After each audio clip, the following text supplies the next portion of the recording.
अस्सलाम वालेकुम। उम्मीद करता हूँ सब खैरियत से होंगे। आज का जो हमारा लेक्चर है इसमें हम देखेंगे आप एमएस एक्सेल में किस तरह से प्रॉफिट और लॉस वाली शीट क्रिएट कर सकते हैं। बहुत इजी और सिंपल वे में आपको समझाने की कोशिश करूँगा। इंशाल्लाह आप इसके बाद अपनी एक खुद की प्रॉफिट और लॉस शीट क्रिएट कर लेंगे, आपका कोई भी बिजनेस है। ठीक है। अब यहाँ पे एग्जांपल के तौर पे मेरे पास एक शीट बनी हुई है, ऑलरेडी मैंने इसको डिज़ाइन किया हुआ है टाइम सेविंग के लिए। वैसे तो इसको न्यू भी हम क्रिएट कर सकते हैं, बट इसके लिए मैं यहाँ पे इसी को यूज़ करूँगा और इसका सारा मेथड आपको बताऊँगा कि आपने इसको किस तरह से यूज़ करना है।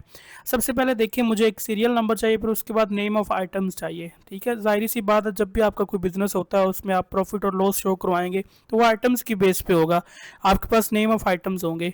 तो एग्जाम्पल ले लें, मेरे पास यहाँ पे एक आइटम है। अब देखिए, आप एक सेल को समझ जाएंगे ना, इसको, इस रो को, तो फिर नीचे उसको ड्रैग एंड ड्रॉप ही करना है, बाकी कोई मुश्किल नहीं है। जस्ट इस चीज़ को आपने समझना है, ये चीज़ें क्या होती है और कैसे ये चीज़ें वर्किंग करती हैं। अब यहाँ मेरे पास सबसे पहले कुछ कॉलम्स हैं। जैसे देखें, एक चीज़ हम परचेज़ कर रहे हैं।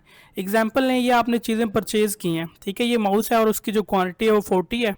ठीक है, और उसका जो रेट हमें पड़ा है, परचेज मीन्स कि जो वेंडर जहाँ से हम ये चीज़ें ले रहे हैं उनकी तरफ से हमें जो रेट पड़ा है वो 300 है। ठीक है, अब देखें, ये क्वांटिटी है उस चीज़ की और ये उसका रेट है। इसी तरह यहाँ पे और नीचे सारी क्वांटिटीज़ लिखी हुई हैं, आगे उनके नेम ऑफ आइटम्स बैक पे लिखे हुए हैं। अब उसके बाद उनका रेट लगा हुआ है, यानी ये चीज़ मुझे पीछे से इतने में पड़ रही है, इतनी उनकी क्वांटिटी और उसके बाद इतने में मुझे वो चीज़ें पड़ रही हैं। ठीक है, अब उसके बाद अगर मैं बात करूँ इनकी अमाउंट की, तो इनको अगर मैं इसके साथ मल्टीप्लाई कर, इसको मैं रिमूव कर देता हूँ, ये चीज़ आपको समझाने वाली है, और उसके बाद ये चीज़ भी रिमूव कर देता हूँ। ठीक है, अब देखें, ये चीज़ हमें क्वांटिटी में पड़ रही है और उसके बाद ये उनके रेट्स हैं। अब इसकी अगर हमने अमाउंट निकालनी हो, यानी वो चीज़ हमें पीछे से कितने में पड़ रही है, तो यहाँ पे हम अमाउंट शो करवाएंगे। उसके लिए दो मेथड्स आपके पास, इज इक्वल टू लिख लें और उसके बाद आप प्रोडक्ट का फंक्शन भी यूज़ कर सकते हैं, या फिर इनको मल्टीप्लाई करके मल्टीप्लाई वाला फार्मूला भी यूज़ कर सकते हैं। मुझे प्रोडक्ट वाला फंक्शन अच्छा लगता है, हम वो यूज़ कर लेंगे। आप चाहे तो मल्टीप्लाई कर सकते हैं, बिल्कुल। अब देखें, यहाँ पे हम दो वैल्यूज़ को सिलेक्ट कर लें, सिंपल, दोनों को एक ही दफ़ा सिलेक्ट कर लें, ब्रैकेट क्लोज कर दें, एंटर कर दें। और उसके बाद यहाँ पे देखें, एक चीज़ मैंने आपको बताई, ये चीज़ अगर आपको समझ आती है तो फिर नीचे आप खुद इसको ड्रैग एंड ड्रॉप करके बाकियों का भी रिजल्ट शो करवा लेंगे। मेन चीज़ इसका मेथड समझना है। अब एग्जांपल देख लें, यहाँ पे मेरे पास माउस की और उसके बाद ये क्वांटिटी है और उसके बाद ये उसका रेट है। अब अगर इस दोनों को आपस में मल्टीप्लाई करते हैं सिंपल, तो उसका रेट आ जाएगा, उसकी अमाउंट आ जाएगी फाइनल, कि ये चीज़ हमें जो 40 आपने क्वान्टिटीज़ ली हैं वो टोटल उसकी अमाउंट कितनी बन रही है, इतनी बन रही है। अब यहाँ डबल क्लिक कर दें, ये नीचे सभी की अमाउंट आ जाएगी। ठीक है, और यहाँ पे जो क्वांटिटीज़ हैं ये उनके हिसाब से आपको अमाउंट शो करवा रहा है इधर। क्लियर होगी बात? अब दोबारा सिंपल अल्फाज में आपको ये बता रहा हूँ, ये क्वांटिटी और उसके बाद ये उनका रेट है। ठीक है, और उसके बाद जितनी चीज़ें हमने खरीदी उसके हिसाब से ये उनका रेट है। ठीक हो गया। अब उसके बाद सेल में आ जाते हैं, यानी ये चीज़ आपने अपनी शॉप पे ला के रख दी है, ये वाली जो चीज़ है। ठीक है, और उसके बाद ये आप आगे सेल करने लगे, मीन्स यहाँ पे आपके पास क्लाइंट्स आते हैं, चीज़ें लेने के लिए आ जाते हैं एग्जांपल के तौर पे। अब ये चीज़ आप लेके आए थे क्वांटिटीज़ में 40। ठीक है, अब आगे आप सेल कर रहे हैं, आपने 40 ऐसी हैं उसमें प्रोडक्ट्स क्वांटिटीज़ हैं जो आपने सेल कर दी हैं। ठीक है, 40 सॉरी 20 हैं, और उसके बाद ये आपने उनका रेट लगाया है। यानी मुझे वो चीज़ अगर 300 में पीछे से पड़ रही है वेंडर से, अब मैं उसको क्या कर रहा हूँ, सेल कर रहा हूँ 320 में, यानी 20 रुपया मैं एक में मुनाफा ले रहा हूँ। अब उसके बाद देखिए मैंने कितनी सेल कर दी है, 20 सेल कर दिया। अब यहाँ इनको तो सिंपल आप मल्टीप्लाई करेंगे, मल्टीप्लाई या फिर प्रोडक्ट का फंक्शन। अब यहाँ पे मैं मल्टीप्लाई वाला फार्मूला बता देता हूँ, ताकि अगर आपको प्रोडक्ट का नहीं पता तो फिर आप यहाँ भी वही लगा लेंगे। एक वैल्यू को सिलेक्ट कर लें, मल्टीप्लाई का साइन लगा दें, और उसके बाद दूसरी वैल्यू को सिलेक्ट कर लें, एंटर कर दें।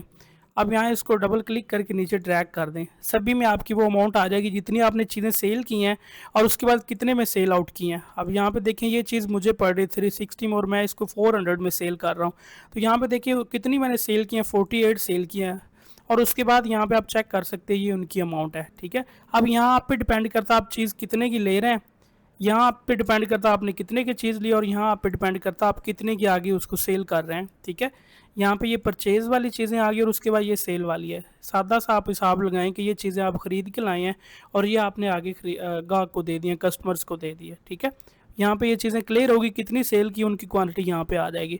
अब उसके बाद हमने इनको क्लोज भी तो करना है ना। क्लोज क्यों करते हैं, क्योंकि आपके पास कुछ रिमेनिंग भी तो हो सकते हैं ना, क्लोजिंग स्टॉक में क्या आ रहा है। यानी यहाँ पे अगर आप इसका खाता क्लोज करके चेक करने चाह रहे हैं कि आपको कितना प्रॉफिट आया, कितना लॉस आया है, तो उसमें ज़रूरी है कि आपके पास सारी चीज़ें नहीं सेल आउट होंगी, बल्कि कुछ ऐसे प्रोडक्ट्स होंगे, कुछ क्वांटिटीज़ होंगी जो आपके पास पेंडिंग में भी होगी।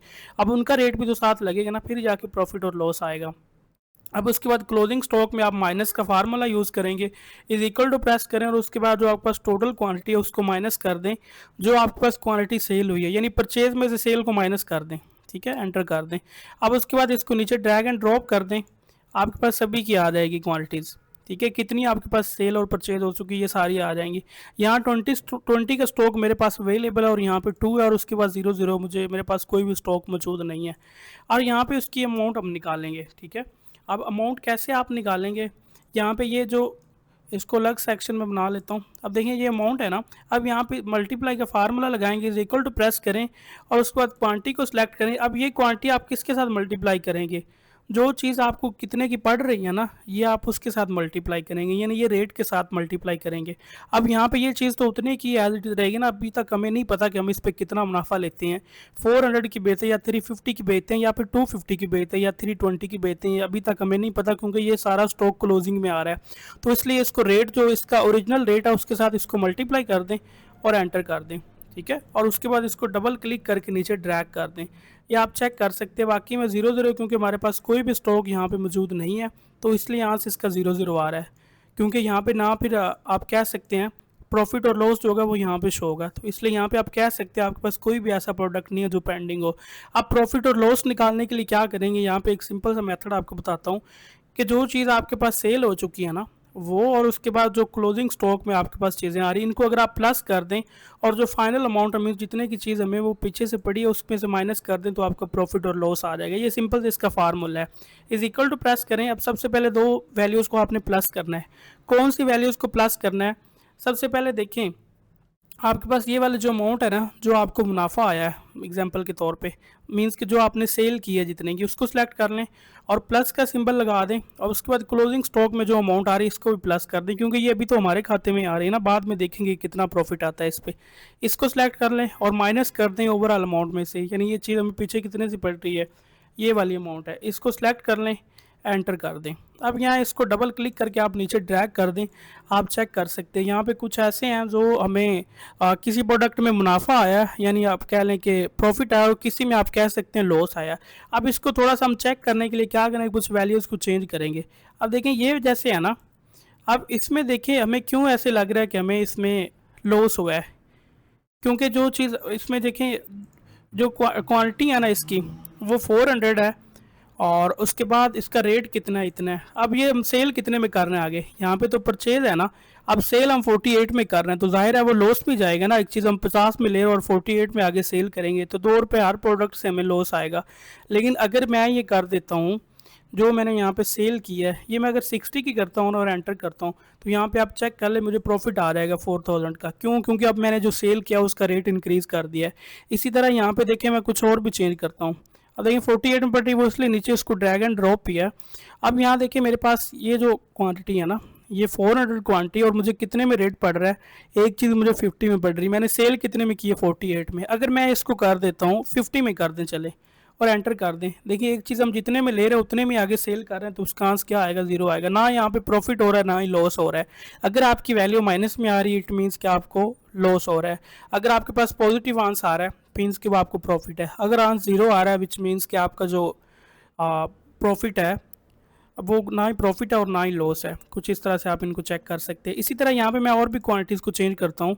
अब इसका रेट हम कम कर देते हैं, रेट अगर 45 करता हूँ ना, फिर भी मुझे देखिए आगे मैं इसको 48 में सेल कर रहा हूँ, तो यहाँ पे आप चेक कर सकते हैं मुझे इतना प्रॉफिट आया है। तो कुछ इस तरह से आप प्रॉफिट और जो लॉस वाली शीट है इसको कैलकुलेट कर सकते हैं। Thank you so much for watching this video. अगर आपने वीडियो से कुछ सीखा हो तो चैनल को लाजमी सब्सक्राइब कर लीजिएगा, ताकि नेक्स्ट ऐसी अच्छी अच्छी वीडियोज़ आपको मिलती रहें।